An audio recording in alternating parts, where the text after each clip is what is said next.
Welcome to Alchemical Science. I'm Jordan, an open source researcher currently independently covering new developments on the work of Malcolm Bendall.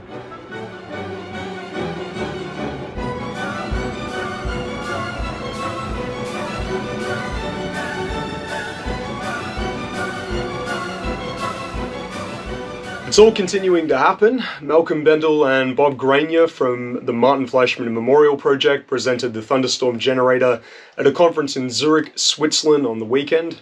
The audio from the recording of Bob's talk is not easy listening, to say the least, and there's someone translating it every few sentences. So I've done you the courtesy of taking notes on Bob's talk to summarize the key points he's made. He gives a clear and concise evidence-based explanation for what's occurring in the Thunderstorm Generator. Bob is very well referenced, and if skeptics on this topic still exist, then this should conclusively prove to you that plasmoids not only exist, but they've been well documented and explored by many scientists. And just a quick note, a number of you have been reaching out in the comments like, how are you still alive, bro? I know, right? I'm probably the most surprised out of anyone. But while I am still alive, kicking and solving mysteries, if you want to keep me going and help support what I'm doing, reach out with the super thanks button or the donate link or become a member of the channel. It seriously helps me out, and I want to personally thank everyone who's donated so far. It really means a lot. And if I do get knocked off, everyone avenge me by building Thunderstorm generators from what you have already learned. Alright, so on to this conference in Zurich. Malcolm and his team rolled up there and banged together a fresh Thunderstorm generator a day before the conference as usual. And if you're wondering why it has to be this way, I don't really want to be the one to break it to you, but there are some people out there who make life honestly quite difficult for Malcolm. Let's just say that his parcels rarely arrive where and when he needs them. And he's getting quite used to this, and he's been smuggling his spheres all around the world in his suitcase for years trying to get this out there. So this isn't just some story from Malcolm either. I've personally been in contact with many of the people who've worked on this project with him at some point or other, and the situation is well known and acknowledged. So Malcolm's been relentlessly suppressed and attacked over the years because he is onto something very big. At any rate, the new bang-up prototype worked for the conference, and they were able to demonstrate the reduction in carbon monoxide and dioxide and increase in oxygen as usual, to applause from the crowd. And you can check out these videos on the Martin Fleischmann Memorial Project YouTube channel. But let's get into Bob Greenyer's presentation at the conference. As I say, the audio quality of the recording was almost unbearable, and I got a massive headache listening to this over and over to get a transcript. And the slides are barely visible as well due to the resolution, so I had some trouble verifying some of the names he mentioned, but the content of Bob's talk is absolute gold. So I'm going to briefly run through the key points he presented here for your consideration. Tarkov, a Russian, developed a heat generator from cavitation, like the cavitation of the bubbles occurring in the Thunderstorm Generator.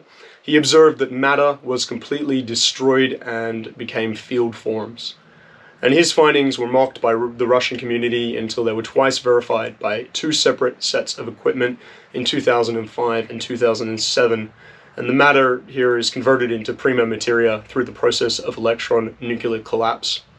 In 2000, Matsumoto observed the synthesis of cavitation from carbon and diamond films. Leclerc again created cavitation from diamond film in the 2000s. And I assume Bob is talking about Mark Leclerc here, but I need to check that.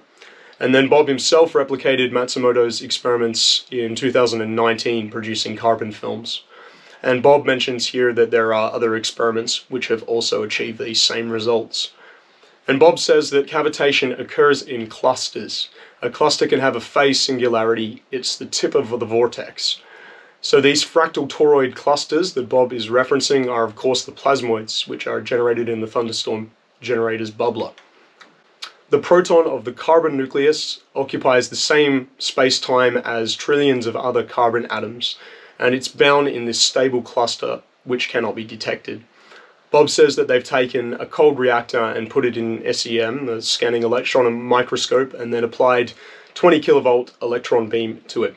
Periodically, an explosion occurred and the detector was completely saturated by carbon. It was reporting the other elements previously to this, but then it just changed to 100% carbon. This occurred repeatedly. This has the potential to also convert to oxygen, and if so, the technology is transformative. And of course, this is just my note here, but this is indeed what the Thunderstorm Generator is showing in all the trials, transmutation of carbon into oxygen, so a transformative technology. Ken Shoulders showed that when the charge cluster blows up, it can produce 10 kilo electron volts. And we have charge separation, then cluster forming, and then the cluster blowing up and producing X-rays. Energy clusters are quasi-stable formations. They're everywhere around us. But fundamental science does not normally recognize them. Energy clusters have had many names, and you'll have to excuse me, I have no idea who a couple of these researchers are myself, and I can't find their names online for the life of me. Maybe Bob could leave us a comment with the correct references below. But at any rate, Tesla called them radiant energy, Wilhelm Reich called them orgone energy, George Messier called them ectons, Ken Shoulders called them charge clusters, Yussi Basakov called them persions, Shaparnov calls them Dirac monopoles, and of course Malcolm Bendall calls them plasmoids. But in everyday life, Bob says this is what we call static electricity. Everyone thought that they were inventing something new, but no, it's just static electricity. Of course, he's having a laugh here because no one knows what static electricity is. So saying it's static electricity, of course, he's about to explain what static electricity is. So he's just setting the scene to blow your mind. Static electricity is a charge cluster that is far more interesting than you would first think. Ken Shoulders showed that potentially up to 100 kilo electron volts can be emitted. Nuclear accelerator levels of energy being released from a low energy input. This is what's occurring in the Thunderstorm Generator. Charge clusters blowing up to give big electron volts. Matsumoto came up with what he called itonic clusters, and he eventually said that this was just what we call ball lightning. He proposed this to the proceedings of the 25th Linear Accelerator meeting in Japan in 2000. But he said that if we can get bunched electrons and high energy and free protons, that this will create what he eventually called micro-ball lightning. And this is what is producing these transmutations of whatever matter it was into common elements like hydrogen, carbon, and oxygen, as well as things like calcium and iron. And Bob and his team and Malcolm have also observed this. Bob shows us an image from his own physical experiments, which is too pixelated for us to really see here under the electron microscope. But I'm sure we can probably get this from Bob and show it in a future video. So he shows it is a fractal, a wheel within a wheel within a wheel, he says, which is an expression I recently used myself the other week. So I'm glad to hear that this is a phrase that comes to mind for others working on this tech. The small wheel is the same as the big wheel, down to the Planck distance. This produces a specific magnetic moment, but you need a minimum of 2 to create the effect on each fractal level. And of course, you've probably heard some of Marco Rodin's descriptions, which are describing the model of the toroidal magnetic field in a very similar way here. He next shows an image of a black hole at the center of the galaxy, but again, too pixelated for us to see here.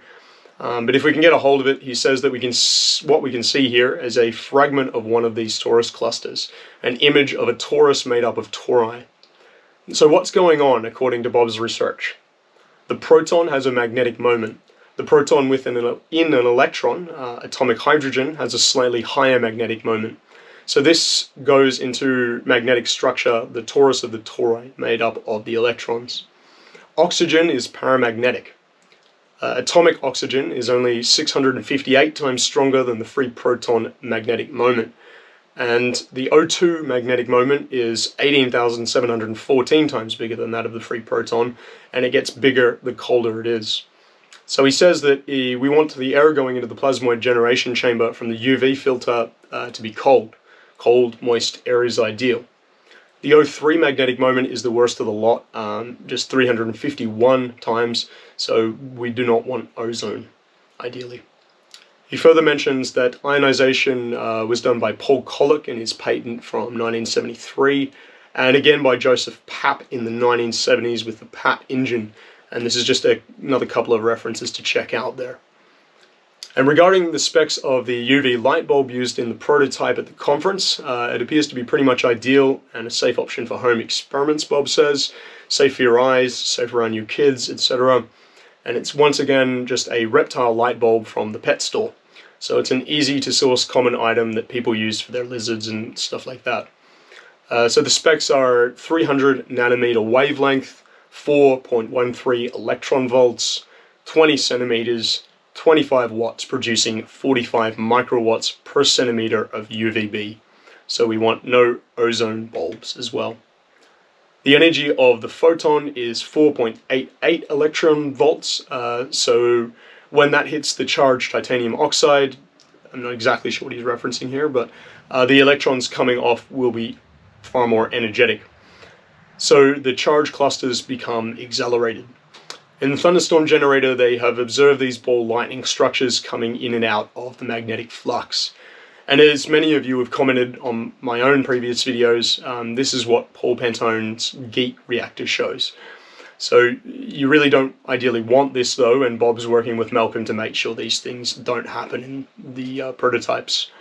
So the GEAT can produce reduced emissions, but it's more complicated and a little more dangerous than the Plasmoid Thunderstorm Generator that we've got here.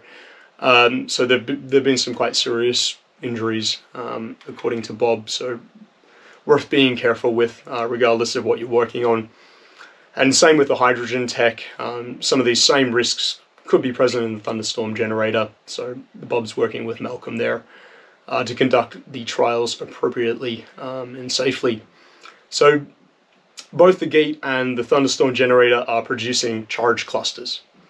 And there's definitely some similarities there, but Bob comments that he believes Malcolm's configuration appears safer and is so far giving more reliable results than the GEAT. And of course it's made with DIY items from the pet store and hardware store, and they're reasonably safe to play with, so this is good. So the idea of the Plasmoid generation chamber is that you want to maximize your opportunity to make the maximum charge clusters, the Plasmoids. So this can be done by finding that optimum low temperature for the air entering the bubbler through the UV filter, and by using moist air. So Bob mentions that we can see the positive effects of using moist air year-round in the Maldives or in central Thailand, where the humidity is quite high. And maybe this could explain some of the unexpectedly high results of Malcolm's personal initial trials in the Maldives. So Bob says that we have to find the trade-off here between more humidity in the air coming in and the inability of charge clusters to actually form well in moist air. So there will be an optimum point here that we need to find. So there's a number of factors to play around with here to get the optimal results from the Thunderstorm Generator, air temperature and humidity being two of the keys. So that was really the heart of Bob's presentation in Zurich. I feel he's provided us with a wealth of further references and some great down-to-earth and rigorous explanations of what's happening in the Thunderstorm Generator. So remember that you can check out Bob's own footage from the conference on his channel, and if you want to watch the full talk at the conference, you can find the recording I mentioned on George Howard from Cosmic Summit's Twitter X account. But just be warned of the audio quality and the translation. Like I say, it's I've really tried to pretty much sum up all of his key points here, so you've got something a little easier to listen to. So that's all for this update. Stay tuned for more. It's not stopping. Remember to like the video, subscribe to the channel, become a member, build a Thunderstorm Generator, all of that. Catch you next time. Thank you for watching.